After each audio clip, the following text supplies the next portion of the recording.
Muy buenas tardes a todos. Le agradecemos al Señor que nuevamente nos permite poder compartir con ustedes en esta oportunidad un estudio más de su palabra. Recordemos, estamos a través del libro de Apocalipsis, un libro difícil, soy muy honesto con ustedes, cada vez más difícil, pero vamos a pedirle a Dios que sea Él quien por su Espíritu ilumine nuestros pensamientos, nos dé el entendimiento necesario para poder aprender del mismo.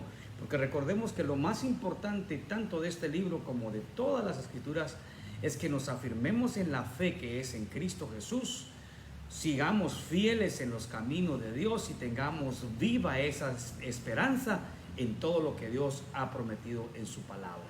Así es que esta noche vamos a orar, vamos a encomendarnos en las manos de Dios para pedir su guía a través de su palabra. Padre, muchas gracias te damos por permitirnos una vez más acercarnos a tu palabra santa y escudriñar en ella lo que tú quieres que nosotros aprendamos.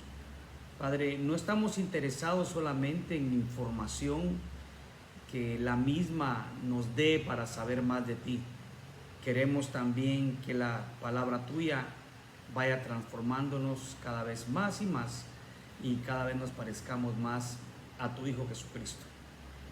Que mantengamos también firme nuestra fe en ti, sabiendo que tú eres un Padre fiel, que cumples todo lo que has dejado escrito en tu palabra y que siempre estás con nosotros. Gracias, Señor, en el nombre precioso de Cristo Jesús. Amén. Muy bien, llegamos al capítulo 7 del libro de Apocalipsis. Y este capítulo está insertado dentro de la serie de sellos que están siendo destapados por el Cordero. Recordemos que en el capítulo 6 nosotros vimos los sellos que empiezan a destaparse, los primeros 4 con los 4 caballos del Apocalipsis y luego los otros 12 sellos, el quinto sello cuando se ven las oraciones de los santos allá en el trono bajo el trono de la gloria de Dios, y luego también en el sexto sello las grandes calamidades que habrán de suceder acá en la tierra. El capítulo 7 pone como en pausa la apertura de los sellos. Se van a reanudar, el séptimo sello va a empezar a abrirse en el capítulo 8, pero el capítulo 7 nos va a presentar una escena en la tierra y otra escena en el cielo, y ambas están conectadas. La división del capítulo 7, la primera la encontramos en los versículos del 1 al 8, donde nos habla de los 144,000 sellados, y del 9 al 17, la multitud de creyentes durante el tiempo de la tribulación que están ya en la presencia de Dios delante del trono. Y hay una serie de cosas que vamos a analizar en los mismos, y desde ya quiero decir que estos pasajes levantan gran polémica debido a las distintas escuelas de interpretación, y de acuerdo a la interpretación que cada quien tome, así va a llegar a las conclusiones de cómo se debe interpretar este pasaje. Nosotros vamos a irnos por la más general, por la que más aceptación tiene, pero no dejaremos de mencionar también las distintas otras interpretaciones que podamos encontrar y que podamos haber oído o que vayamos a escuchar. Dice Apocalipsis 7:1: después de esto vi a 4 ángeles en pie sobre los 4 ángulos de la tierra, que detenían los 4 vientos de la tierra, para que no soplase viento alguno sobre la tierra, ni sobre el mar, ni sobre ningún árbol. Vi también a otro ángel que subía de donde sale el sol, y tenía el sello del Dios vivo, y clamó a gran voz a los 4 ángeles a quienes se les había dado el poder de hacer daño a la tierra y al mar, diciendo: no hagáis daño a la tierra, ni al mar, ni a los árboles, hasta que hayamos sellado en sus frentes a los siervos de nuestro Dios. Esos 3 versículos nos dicen acerca de esos seres, criaturas de Dios, que están al servicio de Dios y que cumplen lo que Dios les ordena, y que la Biblia también narra que son espíritus ministradores de nosotros. Muchas veces la gente ha confundido en cuanto a cómo son los ángeles, quiénes son los ángeles y cuál es su función. Pero la palabra de Dios es clara. Los ángeles, Dios los envía para nuestro bien, para nuestra bendición, para ejecutar los planes que Dios tiene para esta tierra.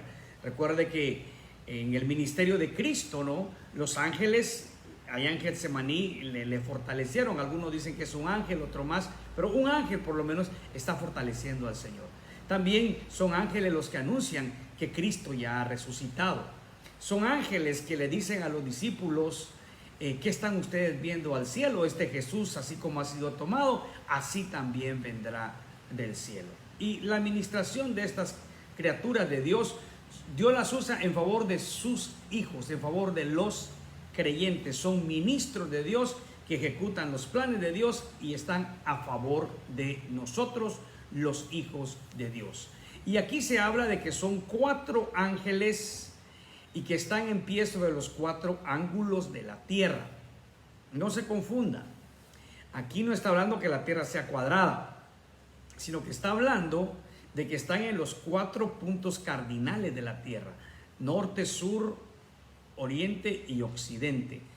Lo que simboliza todo esto es el control que aquellos seres angelicales están teniendo de todo lo que sucede en la atmósfera de la tierra, en todo lo que está sucediendo, y que habría de repercutir en lo que pueda suceder en el planeta Tierra. Dice que ellos detenían los 4 vientos, ¿no? Dice que lo hacían para que no soplasen, ¿no?, ni sobre el mar, ni sobre la tierra, ¿no?, ni sobre ningún árbol, ¿no? Usted sabe que en la tierra nosotros tenemos un fenómeno que ha causado bastante destrucción en ocasiones. En nuestra Guatemala también, recientemente, el fin de año, los últimos meses del año, hubo 2 huracanes que obviamente a Guatemala no afectan tanto en cuanto al viento que pueda desatar, pero sí en cuanto a toda la lluvia que trae.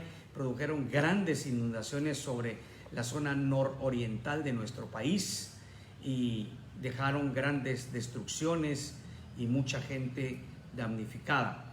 Pues en diferentes partes del mundo suceden estos fenómenos naturales, especialmente cada año nosotros vemos que hay huracanes en el Caribe, golpean mucho la parte oriental, el este de los Estados Unidos, y han habido a lo largo del tiempo muchos que han causado daño tanto en Centroamérica como en Norteamérica. Estos ángeles aquí están deteniendo momentáneamente ese tipo de cosas que pudieran suceder. Están deteniendo para que no se haga daño a la tierra, a nada de la creación, ¿no? Dice para que no soplen, para que no soplen. Ellos están cumpliendo esa voluntad de Dios mientras un acontecimiento muy importante va a suceder. Están estos 4 ángeles que están sosteniendo estos vientos, que están deteniendo estos vientos. Luego, vemos nosotros acá que llega otro ángel, ¿no?, y otro ángel que sale del oriente, de donde sale el sol. Bueno, eso no es solo señal de un punto cardinal, pero más que todo es como una voz de esperanza, una voz que va a traer una noticia buena de parte de Dios para el mundo, ¿no? Y este dice que él tenía el sello del Dios vivo, tenía un sello, ¿no?, un sello de Dios, y le dice a ellos que no le hagan daño a la tierra, porque estos ángeles tenían ese poder, pero dice, ¿sabe qué? Todavía no, no hagan el daño, no suelten los vientos, que no venga destrucción sobre la tierra, ni sobre el mar, ni sobre los árboles, porque hay algo que hacer antes de ello, y es sellar a los siervos de nuestro Dios. Aún no llegamos al número. Ahora, cuando uno ve el significado de un sello, o para qué sirve un sello, cuál es el propósito de ellos, Encontramos varias cosas que las podemos relacionar. Un sello da protección. Un sello establece protección.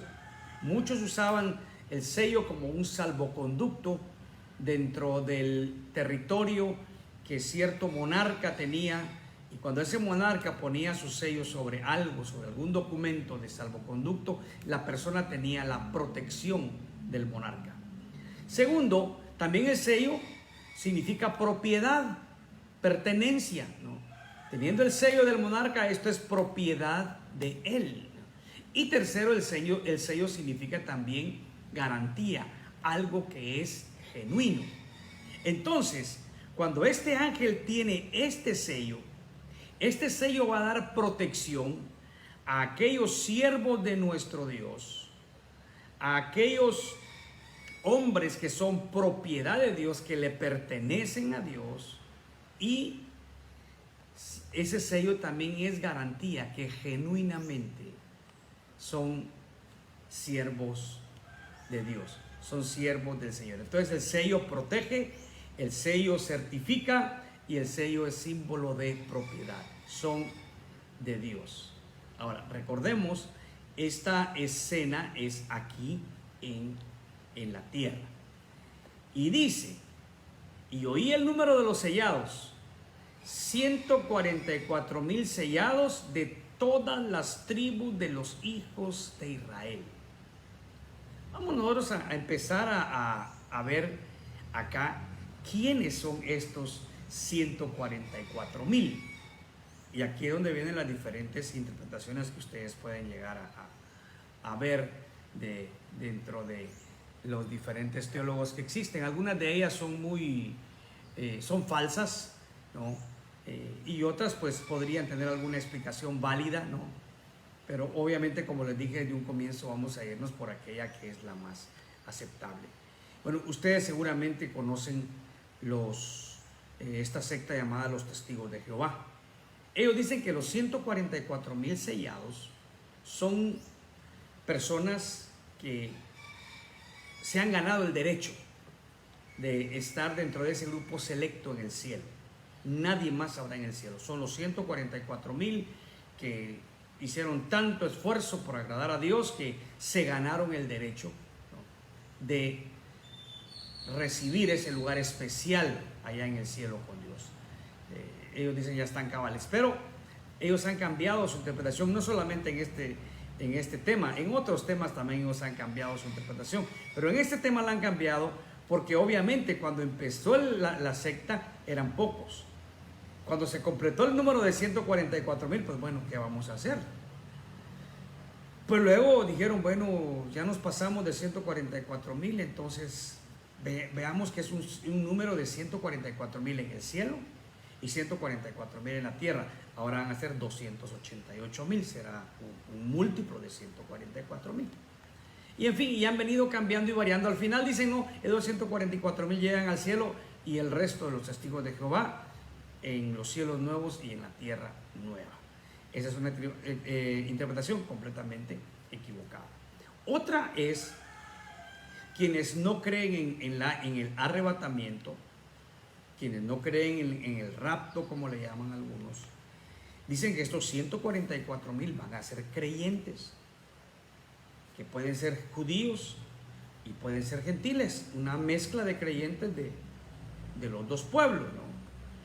Y que durante la tribulación ellos tendrán que predicar la palabra, y algunos dicen la iglesia todavía está en la tierra, porque si no creen en el rapto, en la tribulación, son personas que no creen en que vaya a pasar, que la iglesia vaya a ser llevada al cielo antes de que venga la tribulación y la gran tribulación. Entonces ellos simplemente dicen, son creyentes convertidos cuando venga la época difícil, la tribulación y la gran tribulación, y van a estar predicando el evangelio aquí en la tierra para que otros sean convertidos. La interpretación más aceptada es que estos 144,000 son judíos. Son judíos en los cuales se cumple la promesa del Señor de que Dios no se ha olvidado de Israel, de que Dios al final de los tiempos va a restaurar Israel, habrá un remanente fiel, ¿no? Y estos son los convertidos en el tiempo de la tribulación, no son la iglesia, porque la iglesia ya se ha ido.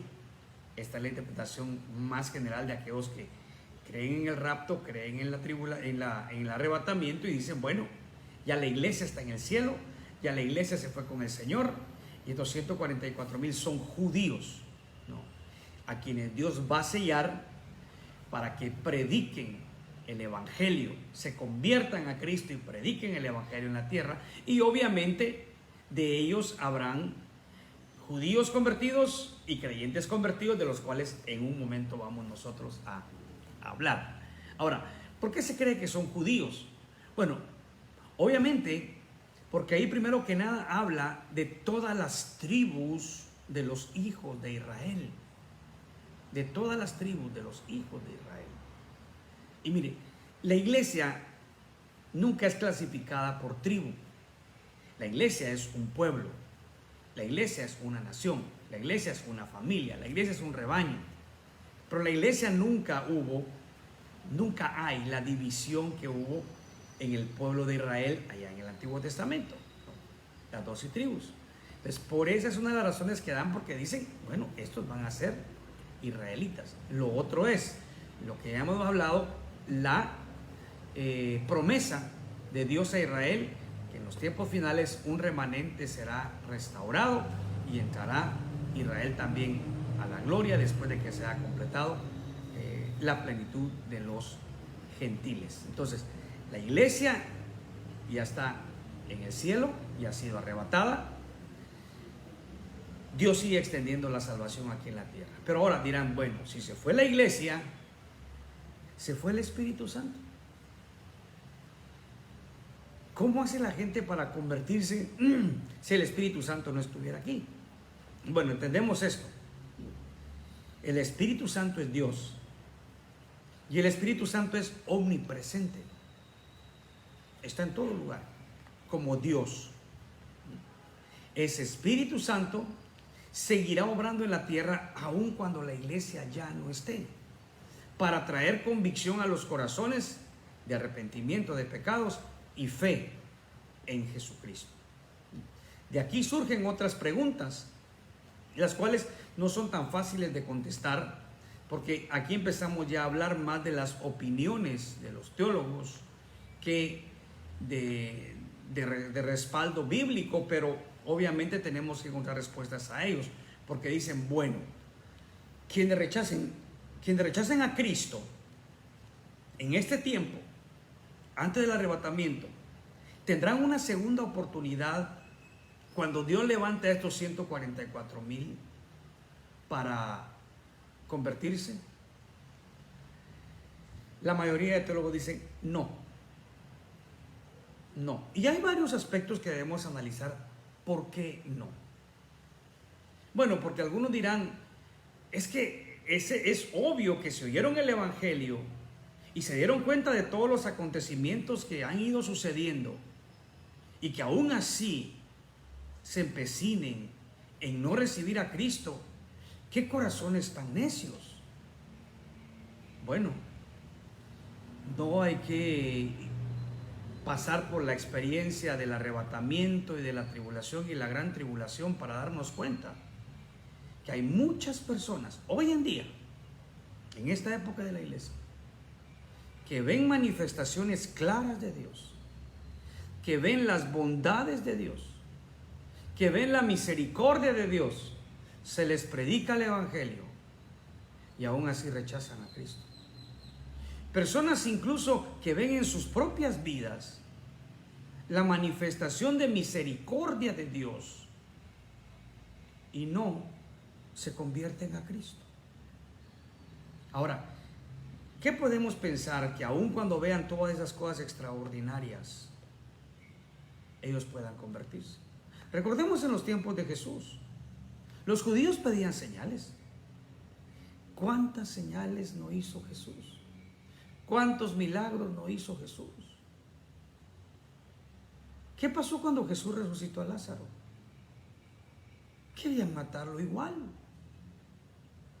Es la necedad en el corazón del ser humano que puede ver manifestaciones de Dios y aún así no se convierte. Pero se cree que las personas que no hayan aceptado a Cristo en esta época, cuando llegue la tribulación, tampoco habrán de convertirse. Se cree que la predicación de los 144,000 será a personas que nunca antes han escuchado el Evangelio. De aquí también sacamos otra deducción. Se habla de que Cristo dijo de que el Evangelio sería predicado a todo el mundo. La mayoría de teólogos se inclinan por decir de que esto se cumplirá hasta en el tiempo de la tribulación, que antes del arrebatamiento es probable que haya lugares en los que todavía no se escuche el Evangelio, pero en ese tiempo llegará el Evangelio a esos lugares y habrán convertidos de personas que nunca han escuchado el Evangelio de Jesucristo. Entonces son 144,000. Ahora, ¿quiénes son? Pues ya vimos. Lo más seguro es que son israelitas, judíos convertidos a Cristo. Ahora, el número de 144,000, y aquí también surgen diversas interpretaciones, ¿es literal o es un número solo simbólico? Algunos dicen no, son 144,000 exactamente los judíos sellados para que prediquen el Evangelio. Otros dicen no, significa que habrán multitudes de convertidos en ese tiempo.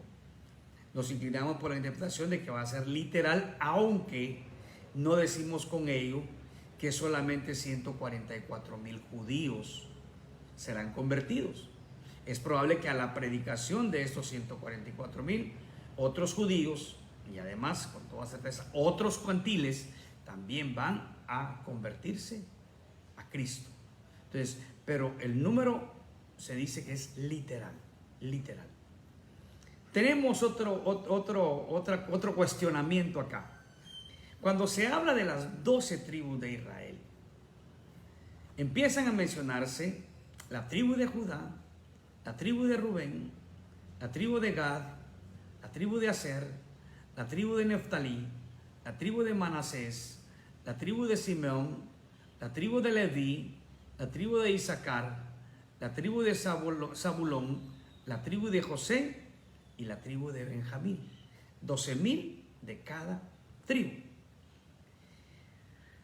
Cuando Israel se formó en 12 tribus, tenemos que recordar, eran 12 hermanos hijos de Jacob. Pero cuando se repartió la tierra a las tribus, Leví no recibió tierra, porque eran dedicados al sacerdocio, los levitas. Y para llegar al número de 12 tribus de los hijos de José, cada uno de ellos recibió tierra, Manasés y Efraín. Por lo tanto, a José tampoco se le contaba, sino que estaba representado en sus 2 hijos. Recordemos lo especial que fue José como hijo de Jacob, un hombre que muchos dicen fue un tipo de Cristo que sufrió y no se doblegó, siguió confiando en Dios y Dios hizo maravillas a través de él. Pero en sus 2 hijos él estaba representado cuando se repartió la tierra a las tribus de Israel y Leví no le correspondía tierra. Pero ahora se cuenta la tribu de Leví. Se cuenta la tribu de Leví. Algunos dicen que la tribu de Efraín no está, pero que corresponde a José, que no se menciona a Efraín, pero como padre de José se cree que está representado Efraín por José, ¿no? Es una interpretación, pero quedaría aún una tribu, que es la tribu de Dan, que no aparece acá. No aparece acá. Es difícil encontrar una explicación clara. Sin embargo, algunos han hallado esto. Yo quiero que vayamos a Deuteronomio, capítulo 29 y versículos del 17 al 21. Deuteronomio 29, 17 al 21. Dice: ¿y habéis visto sus abominaciones? y sus ídolos de madera y piedra, de plata y oro que tienen consigo.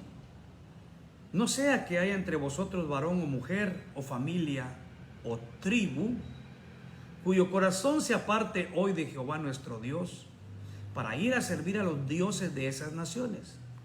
No sea que haya en medio de vosotros raíz que produzca hiel y ajenjo, y suceda que al oír las palabras de esta maldición, él se bendiga en su corazón, diciendo: tendré paz, aunque ande en la dureza de mi corazón, a fin de que con la embriaguez quite la sed. No querrá Jehová perdonarlo, sino que entonces humeará la ira de Jehová y su celo sobre tal hombre, y se asentará sobre él toda maldición escrita en este libro. Y Jehová borrará su nombre de debajo del cielo, y lo apartará Jehová de todas las tribus de Israel para mal, conforme a todas las maldiciones del pacto escrito en este libro de la ley. Deuteronomio está dando aquí una terrible advertencia, una gran advertencia a las tribus de Israel sobre el riesgo que correrían si se convertían a la idolatría y dejaban a Jehová. Y de entre las tribus de Israel, Dan y Efraín fueron las tribus más idólatras. Vamos a leer unos segmentos del libro de Jueces en el capítulo 17 y 18. No vamos a leerlo todo, pero es interesante la lectura de estos dos capítulos para ver qué sucedió en aquellos tiempos. Dice el capítulo 17, empezando a leer en el verso 1 del libro de Jueces. Hubo un hombre del monte de Efraín que se llamaba Micaía, el cual dijo a su madre: los 1100 siclos de plata que te fueron hurtados, acerca de los cuales maldijiste y de los cuales me hablaste, he aquí, el dinero está en mi poder, yo lo tomé. Entonces la madre dijo: bendito seas de Jehová, hijo mío. Y él devolvió los 1100 siclos de plata a su madre. Y su madre le dijo: en verdad he dedicado el dinero a Jehová por mi hijo, para hacer una imagen de talla y una de fundición. Ahora pues yo te lo devuelvo. Mas él devolvió el dinero a su madre, y tomó su madre 200 siclos de plata y los dio al fundidor, quien hizo de ellos una imagen de talla y una de fundición, la cual fue puesta en la casa de Micaías. Y este hombre Micaía tuvo casa de dioses, e hizo efod y terafines, y consagró a uno de sus hijos para que fuera su sacerdote. En aquellos días no había rey en Israel. Cada uno hacía lo que bien le parecía. Aquí vemos la idolatría de Efraín, de alguien de la tribu de Efraín. Mira qué interesante. Aparentemente lo están haciendo para Dios, pero están haciendo algo que Dios prohíbe y que Dios había condenado so pena de maldición sobre familia, sobre hombre, sobre tribu. Efraín se convirtió a la idolatría. Pero luego, bueno, ya del capítulo 7 en adelante sigue la narración de encuentra a un sacerdote levita y lo hace su sacerdote. Ahora ya estaba más contento porque tenía uno original que sin embargo estaba sirviendo a la idolatría. Pero ve el capítulo 18, empezando en el verso 1. En aquellos días no había rey en Israel, y en aquellos días la tribu de Dan buscaba posesión para sí donde habitar, porque hasta entonces no había tenido posesión entre las tribus de Israel. Y los hijos de Dan enviaron a su tribu 5 hombres de entre ellos, hombres valientes de Zora y Estaol, para que reconociesen y explorasen bien la tierra. Y les dijeron: id y reconocer la tierra. Estos vinieron al monte de Efraín, hasta la casa de Micaía, y allí posaron. Cuando estaban cerca de la casa de Micaía, reconocieron la voz del joven levita, y llegando allá le dijeron: ¿quién te ha traído acá? ¿Y qué haces aquí? ¿Y qué tienes tú por aquí? Él les respondió: de esta y de esta manera ha hecho conmigo Micaía, y me ha tomado para que sea su sacerdote. Y ellos le dijeron: pregunta pues ahora a Dios, para que sepamos si ha de prosperar este viaje que hacemos.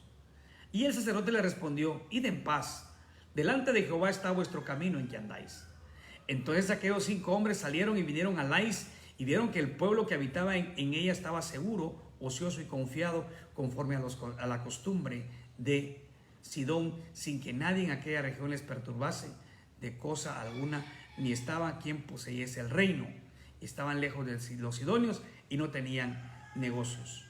Vamos a adelantarnos para seguir en el verso 15, en el versículo 15. Dice: cuando llegaron allá, vinieron a la casa del joven levita en casa de Micaía y le preguntaron cómo estaba. Y los 600 hombres que eran los hijos de Dan estaban armados de sus armas de guerra a la entrada de la puerta. Y subieron los 5 hombres que habían ido a reconocer la tierra, entraron allá y tomaron la imagen de talla, el efod, los terafines y la imagen de fundición, mientras estaba el sacerdote a la entrada de la puerta con los 600 hombres armados de armas de guerra. Entrando pues aquellos en la casa de Micaía, tomaron la imagen de talla, el efod, los terafines y la imagen de fundición. Y el sacerdote les dijo: ¿qué hacéis vosotros? Ellos le respondieron: calla, pon la mano sobre tu boca y vente con nosotros, para que seas nuestro padre y sacerdote. Es mejor que seas tú sacerdote en casa de un solo hombre, que de una tribu y familia de Israel. Y se alegró el corazón del sacerdote, el cual tomó el efod y los terafines y la imagen, y se fue en medio del pueblo. Bueno, aquí sigue una trama de cómo incluso Efraín, Micaía, perdón, de la tribu de Efraín, se discute con estos hombres peleando por los ídolos. El punto aquí es este. Se dice que Dan y Efraín no tendrían este lugar de privilegio por causa del pecado de la idolatría. Por causa del pecado de la idolatría. Mire, ¿sabe cuál es el mayor mal que hace la idolatría? Que no permite que la gente conozca al Dios verdadero.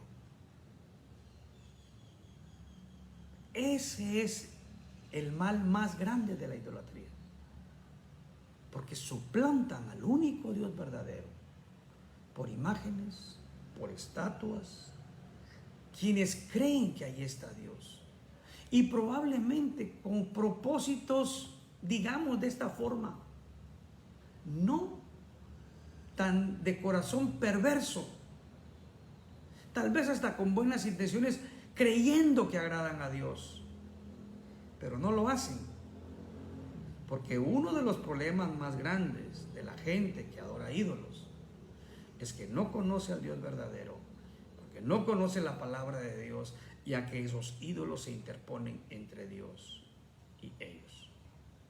Esta es la causa que algunos dicen por qué Dios juzgó como no dignos a aquellas dos tribus, a Gad y Efraín, de que tuvieran parte de estos 12,000 sellados por cada tribu. Ahora, estando aquí, quiero decir, estos 144,000 sellados por Dios estarán en el tiempo de la tribulación. Por eso le decía, es un paréntesis, porque el capítulo 6 ya termina con aquellas grandes calamidades sobre la tierra y termina con una pregunta: ¿y quién podrá sostenerse en pie? Aquí ya encontramos respuesta. ¿Quién podrá sostenerse en pie ante estas calamidades? Bueno, estos 144,000, a quienes Dios sella para su protección, a quienes Dios sella para decir son míos, y a quienes Dios autentica, garantiza, certifica para que prediquen el mensaje del evangelio y muchos puedan venir al conocimiento de Dios. Obviamente que estos 144,000 estarán predicando en tiempos muy adversos para la iglesia. Mire, es cierto, en la actualidad hay lugares en el mundo en que hay mucha oposición al evangelio. Nosotros en nuestro medio no lo vemos, pero ya empezamos a ver algunos atisbos de oposición al evangelio, pero no comparado en nada contra otros lugares en los que se ve una persecución declarada. Pero en el tiempo de la tribulación vendrá ese momento en que la iglesia será enemiga del mundo entero bajo el dominio de Satanás y serán perseguidos y serán martirizados, ¿no?, durante la tribulación. Producto de la obra de estos 144,000, vamos a leer del 9 en adelante. Capítulo 7 de Apocalipsis, verso 9, y dice: después de esto miré, y he aquí una gran multitud, la cual nadie podía contar, de todas las naciones y tribus y pueblos y lenguas, que estaban delante del trono y en la presencia del Cordero, vestidos de ropas blancas y con palmas en las manos, y clamaban a gran voz diciendo: la salvación pertenece a nuestro Dios que está sentado en el trono y al Cordero. Y todos los ángeles estaban en pie alrededor del trono y de los ancianos y de los 4 seres vivientes, y se postraron sobre su rostro delante del trono y adoraron a Dios diciendo: amén. La bendición y la gloria y la sabiduría y la acción de gracias y la honra y el poder y la fortaleza sean a nuestro Dios por los siglos de los siglos. Amén. Ahora, esta escena ya no es en la tierra. Los 144,000 han estado predicando el mensaje del evangelio en la tierra. Esta escena ya es nuevamente en el cielo, delante del trono y en la presencia del Cordero. Más adelante se va a la respuesta de quiénes son, pero solo quiero mencionar lo que hemos leído, ¿no? Eran personas, dice, primero que nada, eran multitud, una gran multitud. Mire, aún en aquel tiempo de la tribulación, cuando la iglesia ya no esté, Dios seguirá teniendo misericordia de muchos, y muchos serán alcanzados con el evangelio de Cristo. Claro, los tiempos serán distintos, y aquellos que se conviertan pasarán por esa tribulación tan grande, serán sacrificados. Pero ojo, dice una gran multitud, y de diferentes lugares. Ahora, la multitud era tan grande, dice, nadie la podía contar. Imagínense, salvos todavía durante aquel periodo terrible de que la ira de Dios estaba manifestando en la tierra, pero aún así habrían algunos que se arrepentirían y que confiarían en Cristo. A la predicación de los 144,000 confiarían en Cristo como su único Señor y Salvador. Y aquí ya no son solo judíos los convertidos, de todas las naciones, de todas las tribus, de todos los pueblos, de todas las lenguas, estaban ahí delante de Dios. Estaban vestidos de ropas blancas. Esto significa, ya lo hemos visto, pureza. Han sido purificados y con palmas en las manos. Cuando vemos esto, nuestra mente luego va a Jerusalén, a aquel domingo que iniciaba la última semana de Cristo, que culminó en la cruz. Aquel domingo cuando la gente aclamaba: Hosana, bendito el que viene en el nombre del Señor, Hosana en las alturas. Es el regocijo. O sea, es gente que, a pesar de todo lo que pasó, las palmas en las manos representan gozo, representan alegría, están felices porque pertenecen al Señor. Y las palabras que ellos elevan dicen algo, mis hermanos, que es bien importante. La salvación pertenece a nuestro Dios que está sentado en el trono y al Cordero. ¿Qué me habla esto? La salvación es obra completa de Dios. Estos hombres están reconociendo aquí algo.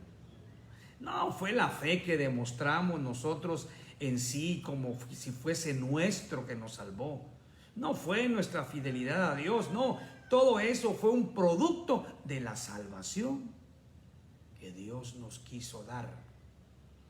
Solo mostraron evidencia, nuestra fidelidad solo mostró evidencia de que verdaderamente Dios nos había dado la salvación. Y mire, y eso es aún hoy en día. Jesús dijo: cuando los hombres vean vuestras buenas obras, glorifiquen al Padre que está en los cielos. Usted no es salvo por lo que hace para Dios. Usted no es salvo por obras.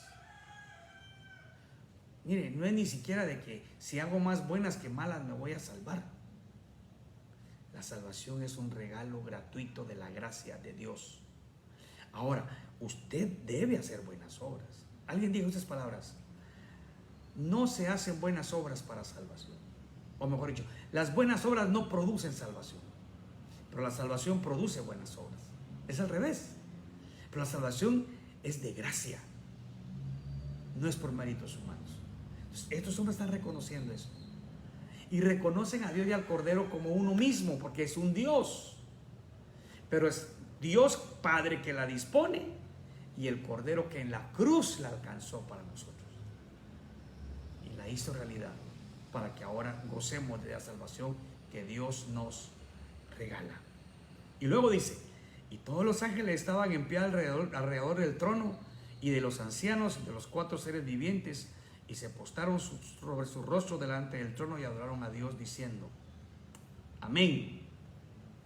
Y oiga, cuántos saludos en alabanza a Dios aquí. Cuántas alabanzas: la bendición, la gloria, la sabiduría, la acción de gracias, la honra, el poder, la fortaleza sean a nuestro Dios por los siglos de los siglos. Amén. ¿Sabe qué representaba esta alabanza a Dios? Todo es solamente para Dios. Toda honra, toda gloria, toda bendición, todo poder, toda acción de gracias, todo es para Dios y es para Dios por los siglos de los siglos. Comienza con un amén, termina con un amén, para dar plena certeza que Dios es el único digno de ser exaltado, el único digno de ser adorado, el único digno de ser reverenciado. Dios no comparte su gloria con nadie. Y Juan estaba viendo esta escena. Entonces dice, verso 13: uno de los ancianos habló diciéndome: estos que están vestidos de ropas blancas, ¿quiénes son y de dónde han venido? Aún aquí este anciano como que le está poniendo una trampita a Juan, como que le hace una pregunta. Y Juan es muy honesto a la hora de responder, porque dice: yo le dije, Señor, tú lo sabes. Al anciano le dice: Señor, tú lo sabes. O sea, Juan no quiere cometer ningún error en dar alguna respuesta, porque él está seguro que allá en el cielo se sabe lo que está. Recuerde, se sabe lo que está pasando. Recuerda usted que fue un anciano el que le dijo: ya no llores. Cuando Juan lloró, cuando vio que nadie era digno de abrir los sellos, un anciano se le acerca y le dice: no llores más, el Cordero. O sea, Juan, hay uno digno, él puede abrir los sellos, ¿no? Y aquí este anciano le responde: estos son los que han salido de la gran tribulación y han lavado sus ropas blancas y las han emblanquecido en la sangre del Cordero. Mire qué interesante. Ahí ya se declara de dónde vienen, quiénes son. Creyentes de todos los lugares, convertidos durante el tiempo de la tribulación. Y es interesante. La Biblia dice: la sangre de Cristo nos limpia de todo pecado. La sangre de Cristo nos purifica. Y aquí habla que ellos, sus ropas estaban emblanquecidas por la sangre del Cordero. Alguien dirá: pero si la sangre es roja, ¿cómo va a poner la sangre algo blanco? Lo que la sangre de Cristo hace con nosotros, nos purifica para presentarnos puros delante de Dios, no por nosotros, no por nuestros hechos, sino por la sangre de Jesucristo. Ellos fueron perdonados, ellos fueron lavados en la sangre del Cordero, al igual que nosotros, que ya estaremos allá en la gloria de Dios, ¿no? Y dice, por esto dice, están delante del trono de Dios y le sirven día y noche en su templo. Y el que está sentado sobre el trono extenderá su tabernáculo sobre ellos. Esto simplemente significa, están en la misma presencia de Dios. Son siervos de Dios de día y de noche. Y están gozosos de estarle sirviendo al Señor. Y dice el verso 16, ya no tendrán hambre ni sed, y el sol no caerá sobre ellos, ni calor alguno. O sea, está diciendo, todo el sufrimiento lo tuvieron en la tierra, pero ya no más. Ya no experimentarán aquí ni hambre ni sed. Salieron de la tribulación y sufrieron todo eso, pero aquí no habrá ni hambre ni sed. No serán más, no sufrirán más de que el sol caiga sobre ellos en señal de producirle malestar, ni calor alguno. ¿Pero por qué? Porque el Cordero que está en medio del trono los pastoreará y los guiará a fuentes de aguas de vida, y Dios enjugará toda lágrima de los ojos de ellos. Salmo 23, en lugares de delicados pastos me hará descansar, junto a aguas de reposo me pastoreará. Ahora, ¿quién es el Cordero? Cristo mismo. Ya, cuando habla de pastorear, está hablando de proveer de todo lo que se necesita. Por eso es que ya no tendrán hambre, el sol no les va a afectar, ya no padecerán de calor, porque habrá un pastor, el buen pastor, que estará cuidando de ellos y proveyendo para que nada les falte. Enjugará toda lágrima de los ojos de ellos. Todo aquel llanto derramado por causa del sufrimiento durante la tribulación, ya no habrá. Ya no habrá. Ahora ellos estarán recibiendo todo lo que necesiten, porque el Cordero será su pastor. Amados hermanos, cuando vemos toda esta escena y trayendo el pensamiento del comienzo, que la iglesia no va a pasar por esta situación, no podemos tampoco negar que aún hoy en día, que aún no es la tribulación, no es la gran tribulación, puede que como creyentes nos toque sufrir. Puede. Probablemente también estamos expuestos a que el sufrimiento llegue en cualquier momento. Pero mis hermanos, que nos mantenga firmes en la fe en el Señor, la esperanza de que un día todo este sufrimiento se va a terminar, cuando lleguemos a la santa presencia de Dios.